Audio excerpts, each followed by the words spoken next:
प्यारे बच्चों, सुप्रभात। प्यारे बच्चों, आज हम कृतिका की पुस्तक से इनका अंतिम अध्याय कृतिका का जो मधु कांकरिया जी का है और उन्होंने जो पाठ लिखा है वह है साना साना हाथ जोड़ी।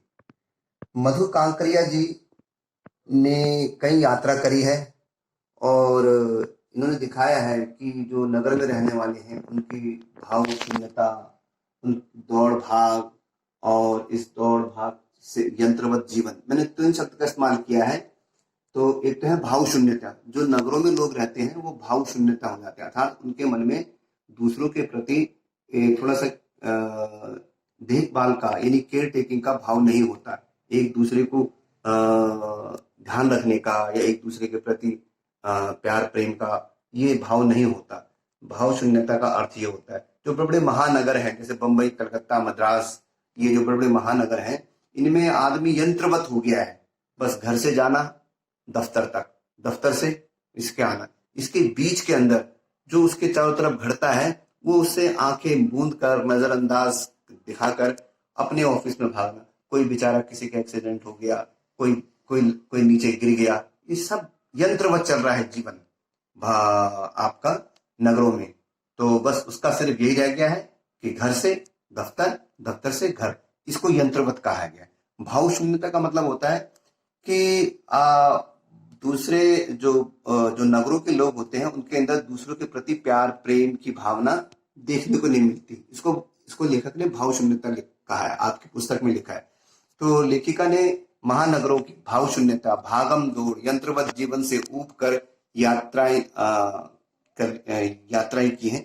और ऐसी एक यात्रा इन्होंने गंगटोक शहर की है। तिब्बत का एक जाना माना शहर है तिब्बत का, आप भी जाओगे, अच्छा है वो देखने में, क्योंकि पढ़ने में ही इतना सुंदर लगता है वो कि अभी हमने किताब पढ़ी तो उसके अंदर थोड़ा सा क्योंकि हम पहाड़ में रहते हैं तो एक पहाड़ी एक अपनापन आता है और दूसरे नई नई जगहें, समस्याएं एक जैसी हैं पहाड़ों की, वहां के जीवन की संघर्षमय जीवन दिखाया गया है। यानी कि तिब्बत सौंदर्य और मेहनत का आपस में संगम, पीड़ा का लिखा है उसने। जहां एक तरफ सौंदर्य के दर्शन होते हैं तो वहां एक तरफ मधु कांकरिया को पीड़ा का दुख भी झेलना पड़ता है। ठीक है ना। तो ये पूरी कहानी को हमने इस पर चर्चा करेंगे। इसके 18 पॉइंट बना लिए हैं। मैंने पहले ही बताया था जो पुस्तक होती है उसका एक एक पैराग्राफ एक एक बात कहता है। जैसे पुस्तक का पहला पृष्ठ अगर पढ़ोगे मधु कांकरिया जी का, तो उसमें हिमालय का अद्भुत सौंदर्य के बारे में बताया गया है। ठीक है ना। और उसी में गैंगटॉक शहर का सम्मोहन दिखाया गया है कि किस प्रकार जब लेखिका शाम को जब उस शहर में पहुंचती है तो उसको लगता है जैसे तारों भरा थाल आसमान में चमक रहा है, उल्टा गिरा हुआ है और तारे बिखरे पड़े हैं और ऐसे ही झालर सी बनी हुई है। तो ये जो सौंदर्य है लेखिका को सम्मोहन जगाता है, आकर्षण करता है, वो उसमें खो जाती है एक अद्भुत। और यहाँ पर इस पाठ के इसी लाइनों के अंदर जब हम इस गद्यांश को पढ़ते हैं इसके बीच में वो इसका एक अद्भुत जो आत्मा मैं उस सौंदर्य में शून्य हो गई थी, ऐसा एक इसमें पॉइंट आता है। इसका मतलब वो आत्मा पूरी तरह से उस रात्रि के गंगटोक शहर में पूरी तरह से अपने को समा रही थी उसकी आत्मा, और वो एकाकार हो रही थी। ठीक है ना। इस तरह से उसमें कई शब्द आते हैं ऐसे। तो यहाँ पर इस तरह से सम्मोहन जगाती है। कंचनजंगा, तो अब लेखिका को कंचनजंगा ये चोटी है हिमालय की, वो दर्शन, क्योंकि लेखिका बाहर दिल्ली से गई थी देखने के लिए, तो जो दिल्ली से जाते हैं और जिन्होंने ये प्रकृति से ज्यादा मतलब कट जाते हैं, क्योंकि दौड़ भाग, भाव शून्यता, यंत्रवत जीवन से ऊब से बचाव करने के लिए ये पहाड़ी स्थानों की सैर करते हैं। मधु कांकरिया भी उनमें से एक है। तो इस तरह से, क्योंकि पढ़ते पढ़ते मेरे को ऐसा अनुभव होता है कि हमारा जो जीवन है, जीवन हमारा जो निर्मित हुआ है वो 5 तत्वों से बना है, और ये 5 तत्व क्या है, वो प्रकृति के अंदर है। हम चाहे दूर हो जाए प्रकृति से, लेकिन वो तत्व हमारे अंदर रहते हैं। इसलिए हमारा मन पहाड़ी स्थानों की तरफ भागने को मन करता है, रमणीक स्थानों की तरफ को। कभी स्विट्जरलैंड, तो आपका कभी हमारा नैनीताल, कभी मसूरी, तो कभी अलग अलग मनाली। ठीक है ना। इस तरह से अलग अलग, क्योंकि हमारा जो निर्माण है शरीर का वो पंच तत्वों के अधीन है और प्रकृति भी पंच तत्व से बनी है। तो ये आकर्षण बहुत हमारा प्रकृति के प्रति स्वाभाविक है। प्रश्न में पूछूंगा कि हम प्रकृति की तरफ क्यों भागते हैं, ठीक है ना, एक ध्यान रखना। तो कंचनजंगा के दर्शन देखने की तरफ वो उसकी प्रतीक्षा में लगी रहती है, वो जाती है। फिर यूमथांग, ये तिब्बत के नाम है, यूमथांग की यात्रा करती है। फिर यूमथांग में बौद्ध पताकाएं हैं, वहां पर बौद्ध पताकाएं हैं, ठीक है ना, बौद्ध पताकाएं कि जब कोई बुद्ध मर जाता है, बौद्ध भिक्षु मर जाता है, तो 108 पताकाएं उसके शोक में वहां पर लटकाई जाती है, उन्हें उतारा नहीं जाता, ठीक है ना, और वो अपने आप ही सर्दी गर्मी से कड़फड़ जाती है। और दूसरी पताकाएं हैं श्वेत पताका, यानी सफेद पताकाएं। सफेद पताकाओं का दृश्य यह है कि उसमें जब कोई शुभ कार्यक्रम होता है या कोई जन्म होता है, किसी का जन्मदिन होता है या कोई बधाई संदेश होते हैं, तो इसमें श्वेत पताकाएं लगाई जाती हैं।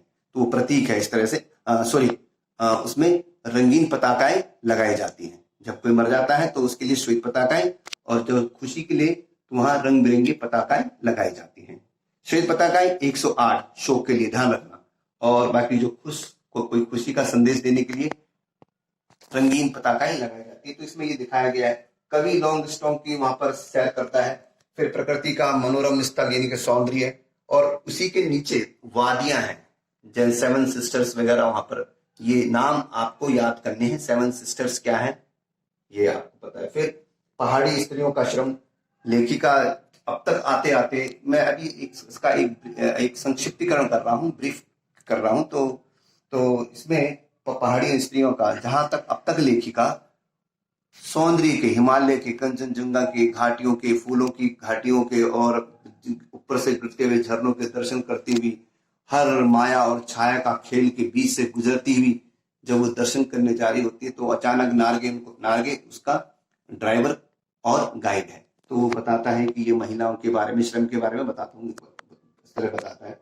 ये लायुंग में पड़ाव डालते हैं। लायुंग को उसका भारत का लायुंग में पड़ाव डालते हैं, वहां पर आराम करते हैं, और फिर वहां पर कटाव आता है। कटाव जगह का नाम है, और ये इतना सुंदर है कि इसको भारत का स्विट्जरलैंड कहा गया है। इसको मधु कांकरिया ने इसे भारत का स्विट्जरलैंड कहा है। कटाव की सुंदरता, यहाँ कटाव की सुंदरता के बारे में वहां की पुस्तक में बड़ा सुंदर वर्णन किया है। फूलों की घाटियां हैं और तरह तरह के वहां पर फूल खिले हुए हैं, ठीक है ना, इस तरह से।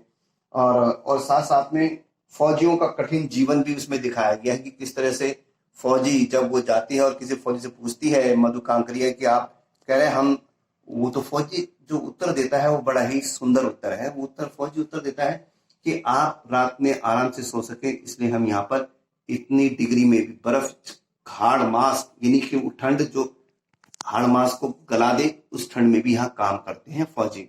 दूसरों का फौजी का कठिन जीवन यहाँ दिखा रखा है, किस तरह से वो रात दिन बर्फ के बीच में हमारे लिए अपने को कठिनाइयों में डालते हैं। दूसरा है फूलों की घाटी। यहाँ फूलों की घाटी के बारे में बात कर रखी है। फिर सिक्किम में भारत का प्रेम। जब लेखिका एक सिक्किमी से पूछती है कि क्या तुम सिक्किमी हो, नहीं, वो कहती है मैं इंडियन हूँ, आई एम इंडियन। वो कहती है आई एम इंडियन। तो लेखिका को बहुत अच्छा लगता है कि सिक्किम जो भारत ने विलय हुआ था, इससे वो प्रसन्न है, खुश है, ये एक भाव प्रकट होता है। दूसरा, सिक्किम से जुड़ी लोक मान्यताएं हैं, जैसे कि यहाँ पर नानक जी आए थे, उनके थाल से वो गिर गया था चावल, तो यहाँ तब से चावल की खेती होती है। इस तरह के कुछ इसमें मान्यताएं हैं। ये बिल्ली का रास्ता काट जाना, ये इस तरह की मान्यताएं इसमें दिखाई गई। और एक मान्यता और भी है सिक्किम से जुड़ी मान्यताएं कि वहां धर्म चक्र है, इसको घुमाने से सारे पाप धुल जाते हैं। तो यहीं पर ही लेखिका कहती है कि मुझे सारे भारत की आत्मा एक नजर आती है। क्यों? वो कहां से गई थी? नगर से गई थी।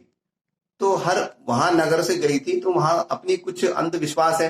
तो लेखिका अगर जब यहाँ पर वो सुनती है कि ये धर्म चक्र है, इसको घुमाने से पाप धुल जाते हैं, जैसे हमारा मानना है कि गंगा में डुबकी लगाने से पाप धुल जाते हैं, तो लेखिका कहते हैं कि सारे भारत की आत्मा एक है। इसका अर्थ यह है कि सारे भारत की सोच अंधविश्वास के नाम पर एक जैसी है, चाहे वो सिक्किम में हो, चाहे वो आपके दिल्ली में हो। सब लोग अपने अपने मनोभाव से अपने अपने अंधविश्वासों को अपने भीतर बनाए हुए हैं, इसलिए भारत की आत्मा एक है, ठीक है ना। और खेदू का महत्व, खेदू में एक जगह है, उसके महत्व के बारे में बताया गया है। शेखर दत्ता का यहाँ पर महत्वपूर्ण भूमिका है। जिन्होंने वहां पर जब इनकी ड्यूटी लगी तो इन्होंने वहां पर कहा कि इनको फौजियों को रखने से यहाँ कुछ फायदा नहीं, यहाँ के लोगों को भी अपने साथ मिलाना पड़ेगा। उनके लिए स्कूल खोले, कॉलेज खोले, धीरे धीरे करके उसको पर्यटन स्थल का रूप दिया। तो धीरे धीरे वो फेमस भी हुआ, लोग आने लगे और उससे आमदनी भी हुई। तो ये संक्षिप्तीकरण में मैंने बात बताई है। कुछ इंपॉर्टेंट मैं आपको अब इसकी ये एक यात्रा इस तरह से एक यात्रा वृतांत है, जिसको मैं किताब में से कुछ कुछ पॉइंट आपको बताना जरूरी है, वो बताऊंगा इसे, क्योंकि यात्रा वृतांत है। और साना साना हाथ जोड़ी, ये एक नेपाली युवती की, नेपाली लड़की की प्रार्थना है, और ये प्रार्थना बहुत अच्छी है। अपने छोटे छोटे हाथों से मैं ये दुआ करती हूँ कि मेरा सारा जीवन, मेरी सारी अच्छाइयां इस प्रकृति के लिए हो।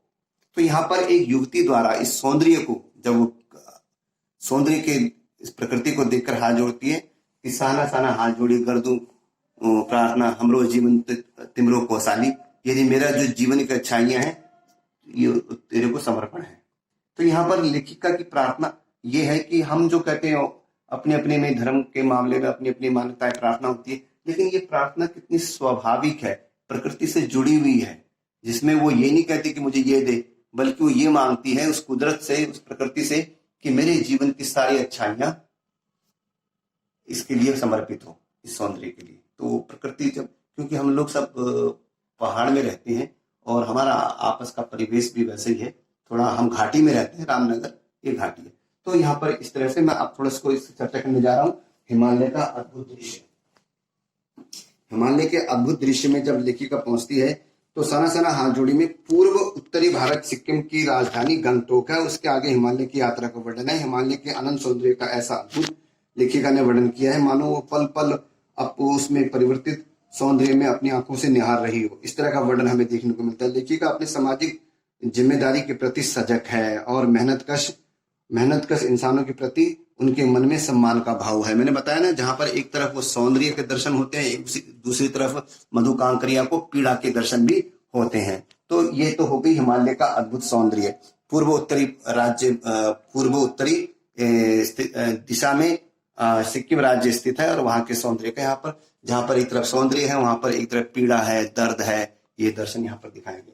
तीसरा, गंगटोक शहर का सम्मोहन। जब रात्रि में वो पहुंचती है वहां पर गंगटोक शहर में, तो उसको लगता है कि तारों भरा थार नीचे गिर गया है और चारों तरफ, और वो लाइटें जो ऐसी जो दूर से ऐसी नजर आती है जैसे झालर सी लटक रही हो, उसमें अपना सब कुछ शून्य था। शून्य का मतलब है वो उसमें गुम हो चुकी थी। ये सम्मोहन माने आकर्षण दिखा रखा है यहाँ पर। तो इस तरह से इसमें सम्मोहन दिखा रखा है, ठीक है ना। गंगटोक शहर का सम्मोहन। शून्य में खो जाती है, अचानक उसके होठों से छूने लगता है कि जो सुबह एक युवती ने सीखा था ना, साना साना हाथ जोड़ी कर दू प्रार्थना हमरो जीवन तिमरो को सारी। छोटे छोटे हाथ जोड़कर प्रार्थना कर रही हूँ कि मेरा सारा जीवन अच्छाइयों को समर्पित हो, मेरा सारा जीवन अच्छाइयों को समर्पित हो। मैं अपने छोटे छोटे हाथों से प्रार्थना करती हूँ कि मेरा सारा जीवन अच्छाइयों को समर्पित हो। ये प्रार्थना का भाव अर्थ है, मेरा सारा जीवन अच्छाइयों को समर्पित हो। देखो कितनी सुंदर प्रार्थना है। हम सबको ऐसी प्रार्थना अपने जीवन में करनी चाहिए। सुबह सुबह जब 4 बजे हम ब्रह्म मुहूर्त में उठते हैं तो इस प्रकृति को धन्यवाद देने के हाथ जोड़ के लिए यही ये प्रार्थना जो उसने सीखी है बहुत ही। और इस प्रार्थना का, और जिस तरह तीस्ता नदी में जब वो आत्मा विभोर हो जाती है और लगता है कि हमारे ऋषि मुनियों ने इसी में ही देवों की वेदों की रचना की होगी, ये अद्भुत है। इसको पढ़ने से ही आपके अंदर अनुभूति प्रकट होगी, पढ़ने से ही दर्शन होगा, ठीक है ना। ज्ञान का एक जो मुक्ति का एक मार्ग पढ़ना भी है। तो इसके यहाँ पर तो फिर धीरे धीरे करके कंचनजंगा की ओर देखने के लिए मिलते। सुबह लेखिका ने युमथांग के लिए निकलना था और जैसे ही उसकी आंखें खुलती है वह बालकनी से भागती देखती है और देखते है कि मौसम साफ हो चुका है और बालकनी में कंचनजंगा ने भारत की तीसरी सबसे ऊंची चोटी है कंचनजंगा दिखाई देती है। और उस समय मौसम अच्छा होने के बाद आसमान हल्के हल्के बादलों से ढका हुआ था, जिसके कारण लेखिका ने कंचनजंगा दिखाई नहीं दिया। यानी यदि मौसम साफ होता तो वो उसको बालकनी से देख लेती, लेकिन सुबह जब उठी तो वह बादलों से ढका हुआ था, इसलिए इसको कंचनजंगा के दर्शन नहीं हो सके। किंतु अब सामने तरह तरह के रंग बिरंगे ढेर सारे फूल दिखाई दिए। उसके बाद है बौद्ध पताकाओं का महत्व, मैंने बता दिया। इसमें बौद्ध पताकाओं का महत्व क्या है। यहाँ पर लेखिका दो तरह की बोध पताकाएं हैं। एक तो मैंने बताया अपने अभी पीछे सारांश में, एक है श्वेत प्रकार की 108 पताकाएं हैं। जब कोई बौद्ध भिक्षु मर जाता है तो उसके शोक में 108 पताकाएं लटकाई जाती हैं, उनको निकाला नहीं जाता, वो अपने आप बारिश धूप में अपने छिन्न भिन्न कर जाती है और नष्ट हो जाती है। और जब कोई उत्सव मनाया जाता है, कोई खुशी की बात होती है, तो रंग बिरंगी पताकाएं लगाई जाती हैं। यहाँ पर महत्व के बारे में कवि लॉन्गस्टॉर्म, यहाँ कवि लॉन्गस्टॉर्म के बारे में जब आगे बढ़ता है, जब लेखिका आगे बढ़ती है तो कवि लॉन्गस्टॉर्म का स्थान है, ठीक है ना, पर स्थान है, थोड़ा आगे जाकर, इसी से आगे जाकर लॉन्गस्टॉर्म का वो आता है, जिसे देखते ही जितेन बताता है। जितेन उसका ड्राइवर भी है और गाइड भी है। यहाँ गाइड फिल्म की शूटिंग हुई थी और इसी पर तिब्बत के ये बात कवि स्टॉर्म के ये ऐतिहासिक वहां पर है कि यहाँ पर गाइड फिल्म की शूटिंग हुई थी और इसी स्थान पर तिब्बत के चिस खे बमसन ने किताब में लिखा है, बच्चों ध्यान से देखना, कि चिस खे बमसन ने लेपचाओ के शोमैन से, ये शोमैन नाम है, और कुंज तेग से भी शोमैन, ये दो व्यक्ति हैं जिन्होंने आपस में यहाँ पर कंप्रोमाइज लेटर लिखा था, यानी संधि पत्र पर हस्ताक्षर किए थे। और उनकी याद में ये यहाँ पर एक पत्थर भी लगा हुआ है। और लेखिका को इस कुटिया में घूमना और घूमता हुआ चक्र, जिस पर नागर बताता है कि इसे धर्म चक्र कहा जाता है और प्रेयर व्हील भी कहते हैं, इसके विषय में ये मान्यता है कि इसके सारे पाप धुल जाते हैं। तो प्रकृति की मनोरमता के आगे यहाँ पर ये लिखा हुआ है कि कुछ और आगे चलने के बाद बाजार बस्तियां पीछे छूटने लगते हैं। कवि लॉन्गस्टॉर्म कहीं स्वेटर बुनती में नेपाली युवतियां पीठ पर भारी भरकम कार्टन माने गत्ते के बक्से ढोते हैं और बहादुर नेपाली आपस उसको जाते हुए मिलते हैं, वो क्योंकि वो गाड़ी में होती है और ऊपर से नीचे देखने पर मकान छोटे छोटे नजर आते हैं। रास्ते वीराने सकरे और जलेबी और घुमावदार होने लगते हैं। हिमालय विशालकाय होने लगता है। विशालकाय का मतलब है जैसे जैसे हिमालय की तरफ आगे बढ़ती है तो हिमालय उसके सामने बड़ा होता चला जाता है, अर्थात वो नजदीक होते चले जाते हैं। ठीक हो गया, नजदीक होते चले जाते हैं। और इस बीच पर्वत शिखरों से दूध की धारा बहता हुआ झरना नीचे गिरता है, जलप्रपात दिखाई दे रहा है। तो कहीं चांदी की तरह चमक मारती तीस्ता नदी, ये नदी का नाम है जो वहां बहती है, तीस्ता नदी, जो सिलीगुड़ी से लगातार, जहां सिलीगुड़ी से चली थी लेखिका और उसके साथ साथ ये नदी अब इसको यहाँ आकर मिलती है, साथ साथ चलती है, ठीक है ना, बहती हुई दिखाई दी थी। अब जीप 7 सिस्टर वाटरफॉल नामक पर रुकी। 7 सिस्टर फॉल, मैंने इस नाम लिखना, 7 सिस्टर वाटरफॉल। 7 सिस्टर क्या है? वाटरफॉल है, यानी कि 7 झरने, ठीक है ना, नामक पर रुकी, जहां एक विशाल सुंदर झरना दिखाई दे रहा था। 7 सिस्टर ये नाम है इसका, एक विशाल सुंदर झरना दिखाई दे रहा था। सैलानियों ने कैमरों में उस स्थान को नोट कर लिया, मतलब कैद कर लिया, और यहाँ के प्राकृतिक सौंदर्य में इतनी खो गई कि उनका दिल वहां से जाने को करा ही नहीं सौंदर्य, ठीक है ना। अब आता है प्रकृति और वातावरण। प्रकृति यहाँ पर वादियों में, अब यहाँ पर वादियों में खो जाना, ठीक है ना। वादियां, यहाँ पर वादियां मतलब जो घाटियां होती है, उसमें जितेन ने लेखिका को यहाँ कहकर आगे इससे भी सुंदर सुंदर नज़ारे मिलेंगे, वो आगे बढ़ने को आगे बढ़ जाता है जितेन, क्योंकि वो अपनी जीप में होता है। लेखिका हिमालय के माया और छाया के अनूठे खेल को देख रही थी। और माया और छाया का मतलब है कि जो प्रकृति है एक माया की तरह, कहीं पर पहाड़ हैं तो कहीं पहाड़ों से ढकी हुई कहीं छाया नजर आती है, तो कहीं धूप कहीं धुंध, ये इसको लेखिका ने माया और छाया का खेल कहा है। आगे चलिए, माया और छाया का खेल कहा है इसको, ठीक है। और इसको पहली, ठीक है, और वहां अपने में निरंतर दे देने की अनुभूति कराते पर्वत, झरने, फूल की घाटियां, वादियों में बहुत दुर्लभ नजारे थे। इस पहली बार एहसास हुआ कि जीवन का आनंद है यही चलायमान सौंदर्य। चलायमान सौंदर्य माने जो गाड़ी में चल रही थी और उसको जो दिख रहा था प्राकृतिक सौंदर्य, यही चलायमान सौंदर्य जो चल रहा है, गाड़ी से देखते हुए दिखाई दे रहा है, यही इसका सौंदर्य। पहाड़ी स्त्रियों का, यहाँ पर पहाड़ी स्त्रियों का श्रम माने मेहनत। यहाँ पर जब आगे जाकर जब नागे बताता है कि सड़क में पत्थर तोड़ रही होती है कुछ औरतें, तो बताती है कि ये स्त्रियां हैं और ये यहाँ पर दिन रात काम करती है। अभी कल ही की बात है कि एक स्त्री यहाँ पत्थर तोड़ते हुए नीचे गिर गई और वो मृत्यु को प्राप्त हो गई। ये जब ये बात सुनती है तो उसका दिल में बहुत दर्द होता है। अब तक जो वो सौंदर्य के दर्शन करती हुई आई थी, कंचनजंगा और तुम्हारे हिमालय के या प्राकृतिक सौंदर्य, फूल घाटियां, वो यहाँ आते आते वो पीड़ा में परिवर्तित हो जाता है, पीड़ा में परिवर्तित हो जाता है। और उसको कहती है कि कितना मतलब ये यहाँ के लोगों के पास एक तो रोजगार नहीं है, वो यहीं पत्थर तोड़कर, यहाँ पर जो प्रोग्राम होता है यहीं पर पत्थर तोड़कर स्त्रियां अपना जीवन बिताती है। पत्थर तोड़ती हुई कुदाल भरपूर ताकत से जमीन पर मारकर मातृत्व और अपने श्रम साधना का साथ हो रही होती है। ठीक है जी। और वे सड़कों को चौड़ा करती हुई दुस्साध्य करती रहती है। और इस पत्थर तोड़ती बहनों के हाथों में पर डांडे एक ही कहानी, उनके हाथों में छाले पड़ जाते हैं, हाथों में छाले पड़ जाते हैं। एक ही ये कहानी कह रही है कि आम आदमी की कहानी हर जगह एक सी है। यानी आम आदमी मेहनत करता है तो रोटी खाता है, उसको कोई फ्री में नहीं देता। एक सी कहानी कहती है, सारी मलाई एक तरफ और सारे अभाव, सारे आंसू, यातनाएं, वंचनाएं एक तरफ। ये कितना काम लेकर, यानी समाज से इनको कितना मिलता है और ये कितनी मेहनत करती है। और कभी कभी तो उस छोटी से पैसे, उस छोटे से आय के लिए, वेतन के लिए, परिश्रम के लिए ये अपना जीवन दांव पे लगा देती है। यहाँ रास्ते में बच्चों को स्कूल जाते हुए देखा तो ये प्रतिदिन 3-3.5 किलोमीटर की पहाड़ी चलकर स्कूल जाते हैं। और कठोर जीवन नीचे तराई के लेकर एक एक स्कूल के बच्चे हैं।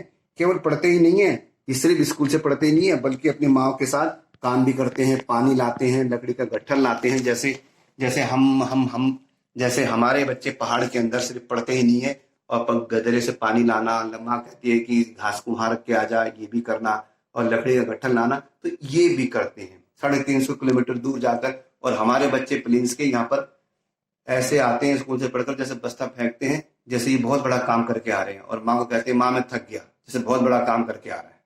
और वहां के बच्चे से तुलना की जाए, ये तो कुछ भी नहीं है। ऐसे करके वहां के बच्चे जहाँ अपने घर के कामों में हाथ बटाते हैं, अपनी माँ की नजदीक सहानुभूति प्राप्त करते हैं, प्रेम, मातृत्व प्रेम अपने भीतर आदर सत्कार के साथ जगाते हैं, वो हमारे यहाँ प्लेन्स के बच्चों के साथ नहीं नजर आता। ठीक है ना। तो इसी प्रकार से यहाँ पर इस तरह से पहाड़ी मिस्त्रियों में यहाँ श्रम दिखाया। यहाँ पर लायुंग में पड़ाव, ऊपर चढ़ते चढ़ते और जो छोटे छोटे रास्ते आते हैं, जगह जगह चेतावनियां सजग लिखी है, धीरे चलाएं, घर में बच्चे इंतजार कर रहे हैं, आगे चलकर हमें दूध देने वाले याक दिखे, काले काले ढेर सारे याक हमें लायुंग में दिखे। याक हमें कहाँ दिखे? लायुंग में। ठीक है ना। और दिखे, घर में इंतजार कर रहे हैं। यहाँ पर जगह जगह चेतावनी लिखी हुई थी, क्योंकि छोटे छोटे सकरे रास्ते थे, उनमें गाड़ियां चल रही थी, धीरे चलाएं, घर में बच्चे इंतजार कर रहे हैं, आगे तो याक दिखे। यूंगथांग पहुंचने के लिए रात भर हमें यहाँ पर पड़ाव डालना पड़ा। उन्हें यूंगथांग जाना था तो रात को यहीं पर ही रुके, पड़ाव मैंने वहां स्टे किया, मैंने वहां पर। ठीक हो गया। और गगनचुंबित पहाड़ों के तले में सांस लेती एक नदी सी शांत बहती बस्ती, शांत नन्ही सी शांत बस्ती लायुंग। सारी दौड़ धूप से दूर जिंदगी जहां निश्चित सो रही थी। हम तीस्ता नदी के किनारे पर बसे लकड़ी के एक छोटे से घर में ठहरे। तीस्ता नदी के जल को हाथ में ऐसे उठाया अंजलि में, और लेखिका ने प्रार्थना की कि भीतर का सारा हलाहल, सारी तामसी प्रवृत्तियां इस धारा में बह जाएं। वो जो नकारात्मक शक्तियां हैं वो इसी धारा में बह जाए। देखिए, जब हम कहीं ऐसे पर्यटक अपने ऐसे स्थानों पे जाते हैं तो वहां हमें एक दिव्यता का आभास होता है। वो नगरों की जो नकारात्मक शक्तियां हैं वहां जाकर वो तिरोहित हो जाती हैं, और वो हाथ में लेकर वो इस तरह से जो वो प्रतिज्ञा लेती है कि सारा मेरा इसमें बह जाए। तो ये एक सात्विक प्रवृत्ति का जन्म होता है वहां पर। ठीक है ना। ऐसे करके तो यहाँ पर लांगत्युंग में पड़ाव डाला, कटाव भारत का, यहाँ पर फिर कटाव। ठीक है ना। तो इस तरह से यहाँ पर यूंगथांग में सारी दौड़ धूप और निश्चित हुई, और सारे तीस्ता नदी से भीतर का हलाहल। जितेंद्र ने अपने साथियों सहित नाच गाना प्रारंभ किया। रात को रुके तो नाच गाना किया, सलानी गोलमाल घेरा लगाकर जैसे वो करते हैं। और वहां पर लेखिका की एक सहेली है मणि ने जानदार डांस किया, इन्हें नृत्य किया। लाऊं की सुबह बेहद शांत और सुरम्य थी। लेखिका को उम्मीद थी कि यहाँ बर्फ मिलेगी, लेकिन वहां बर्फ का एक कतरा भी नहीं मिला। अब क्योंकि ये समुद्र से 14,000 फीट की ऊंचाई पर है, 14,000 फीट की ऊंचाई पर लायुंग है, तो इसलिए वहां पर इस तरह का कोई बर्फ देखने की जो उम्मीद थी वो धरी रह गई। इसके बाद आते हैं कटाऊ, भारत का एक स्विट्जरलैंड है। कटाऊ जो है वो भारत का स्विट्जरलैंड है। बर्फीले देखने के लिए बर्फबारी देखने के लिए लेखिका अपने सहयोगी यात्रियों के साथ लायुंग से 500 फीट की ऊंचाई पर स्थित कटाव नामक स्थान पर जाती है। लायुंग से 500 किलोमीटर दूर कटाव है, इसका मतलब भारत का ये स्विट्जरलैंड कहा जाता है। कटाव जाने का मार्ग बहुत ही कठिन है, सभी सैलानियों की सांसें रुकती, रास्ते धुंध फिसलन से भरे थे और जितने बड़े बड़े शब्दों में चेतावनियां लिखी थी, if you are married divorce speed, इसका कहने का अर्थ है कि दुर्घटना से देर भली सावधानी से मौत टली। If you are married divorce speed का अर्थ है दुर्घटना से देर भली, मौत से सावधानी से मौत टली। तो इस प्रकार की यहाँ पर ये बातें लिखी थी। कटाव की सुंदरता, कटाव की सुंदरता स्विट्जरलैंड, कटाव की सुंदरता भी यहीं पर ढेर सारी पहाड़ियां हैं और जैसे कि उन पर कोई पाउडर बर्फ लगा हुआ है तो उनका लगता है लेखिका को जैसे पाउडर किसी ने फेंक दिया और चारों तरफ जो बर्फ के पहाड़ हैं।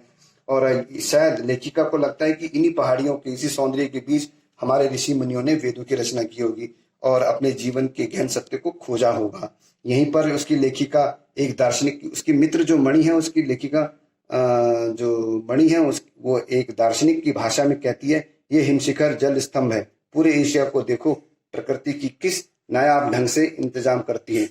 सर्दियों में बर्फ के रूप में जल संग्रह करती है और गर्मियों में पानी की लिए जब त्राही त्राही मचती है तो ये बर्फ हिमालय पिघलकर हमारे सूखे कंठों को गीला करती है।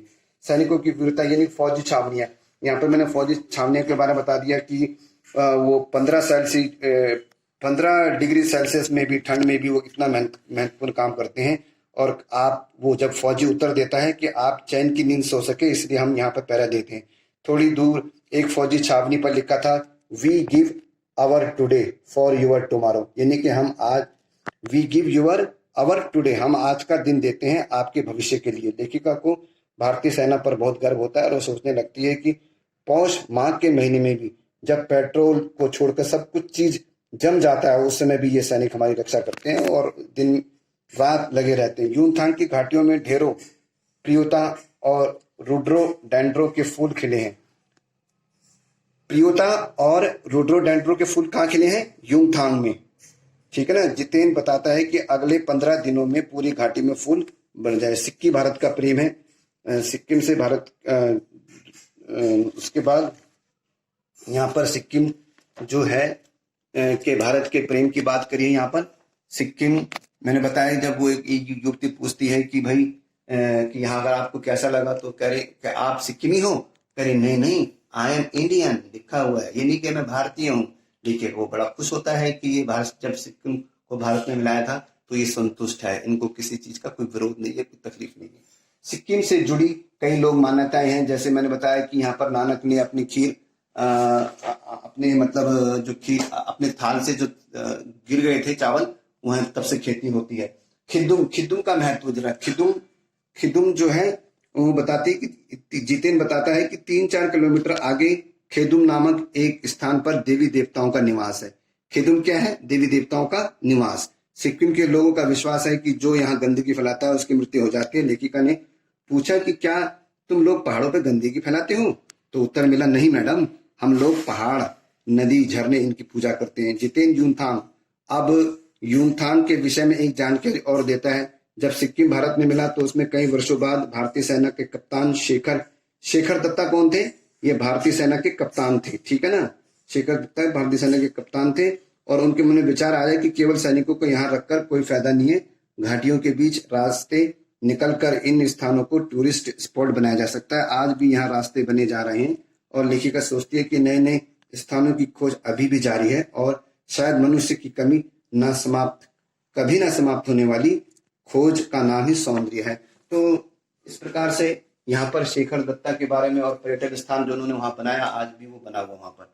तो इस प्रकार से एक चर्चा, संक्षिप्त चर्चा, एक छोटी और एक थोड़ा सा विस्तृत जानकारी दी है। आप इसको पाठ को पढ़ना, सब काम छोड़ छाड़ के शांत मन से और उस प्रार्थना को याद करना, साना साना हाथ जोड़ी गर्दू पूजा हमरो जीवन तिमरो के साथ, ये मेरी जीवन की सारी अच्छाइयां तो तुम पर समर्पित हो, अपने जीवन की अच्छाइयों को समर्पित होना। तो आप भी अपने इस प्रार्थना को याद करें कि हमरो जीवन तुमरो को सारी। आशा करता हूं कि आपको ये बात समझ में आ गई होगी। हाँ, ये तिब्बती, नेपाली भाषा में लिखा गया है। आशा करता हूं कि आपको समझ में ये बात आ गई होगी। धन्यवाद।